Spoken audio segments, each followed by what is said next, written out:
Hello guys, in this video I'll show you how you can fix no sound in Clipchamp. So as you can see here now, I'm just playing the video and there is no sound. So what it does for me, simply you need to go to the settings here,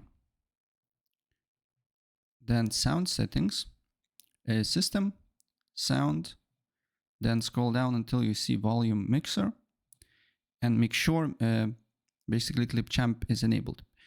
And then make sure this is not muted, and also look if output device is the right one.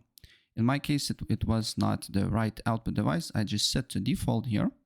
And once you set to default, if I play the video right here, now audio should work slowly as possible. So just follow my route and you will find the way.